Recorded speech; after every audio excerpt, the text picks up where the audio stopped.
当叶晨正在机场等待肖初然的时候，肖长坤和马兰已经被带到了高速交警队。马兰在警车里也不忘对着肖长坤疯狂招呼，无奈之下，警察只好找来另一辆警车，将两人分开带了回去。叶晨眼看肖初然的飞机都快降落了，也没见到肖长坤和马兰，给两人发信息也没人回复，不知道这两人又在整什么幺蛾子。不过好在本身这俩人在叶晨心目中的印象也不是靠谱那一挂的，所以叶晨也就无所谓他们来或不来，来了大家就坐一辆车回市里，没来自己跟肖初然打车回去也是一样。下午3点多，肖初然乘坐的私人飞机在机场降落，叶晨等了约莫半个小时，他便已经完成了通关，推着行李车走了出来。大老远看见叶晨，他便忍不住加快脚步，满脸都是开心的笑容。叶晨也赶紧迎上去，快到肖初然跟前的时候，肖初然直接把车丢到一旁，扑进了叶晨的怀里，撒娇道：老公，我好想你啊。叶晨抱着他，微笑说道：老公也想你，好在费小姐的项目遇到了问题，不然我都想去美国找她要人了。肖初然笑着说道：费小姐让我转达你，让我在那边帮了这么久的忙，她也挺不好意思的，等她下次来华夏，一定请你吃饭表示一下。行。叶晨点了点头，笑道：对了老婆，本来爸妈说好也过来接你的，不知道怎么回事，这半天都联系不上他们，要不咱们先打车回市里吧。联系不上他们了？肖初然有些担心地问道：会不会出什么事啊？得先确定他们没事，咱们再打车回去。叶晨道：我估计应该不会出什么事儿，我出门之前他们在家里斗嘴来着，也有可能是吵架了吧。肖初然点了点头，无奈道：他们俩也真是的，3天一小吵，5天一大吵，一天到晚吵不完的架。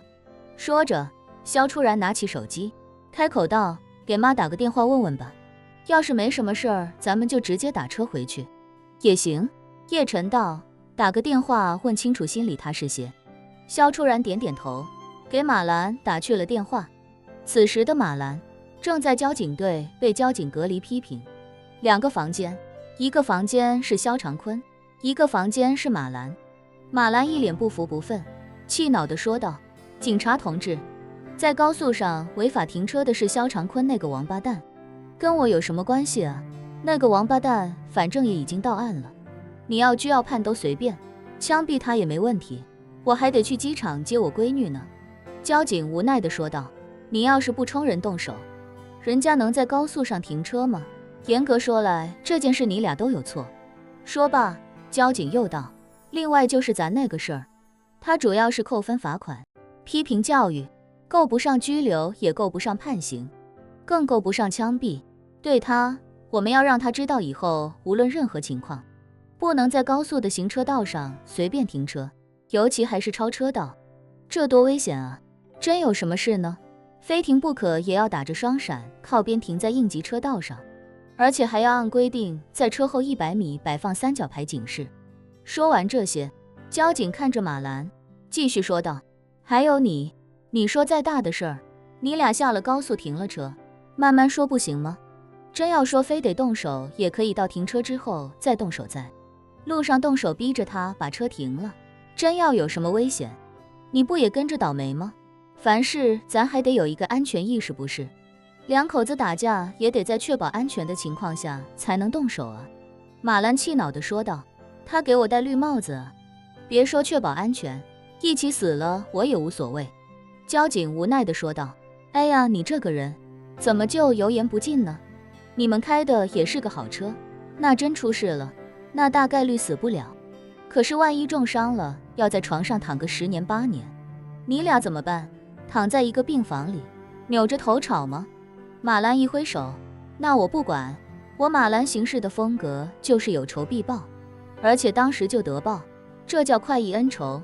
放古代我这也算是1号女侠。哎，交警彻底无奈了，开口道：这样吧，给你孩子打个电话，让他来一趟，把你们俩领回去，让他来协调一下你们俩的关系。说罢，交警将马兰的手机递给他。就在这时，手机刚好响了起来，屏幕上出现了萧初然的照片以及女儿的字样。交警一见是马兰的女儿打来的，连忙道：“赶紧接吧。”马兰接过手机，按下接听键，还没来得及说话，萧初然便紧张地问道：“妈，你和爸在哪儿呢？没事吧？”马兰心情郁闷，嘟囔道：“没事，就是让交警给抓到交警队来了。”交警连忙说道：“哎呀，你不能说装，我们主要还是以保障你们的安全为主。”电话里的萧初然惊讶地问道：“怎么去交警队了？你们开车违章了，还是出事故了？”马兰愤愤不平地说道：“是你爸失恋了。”什么？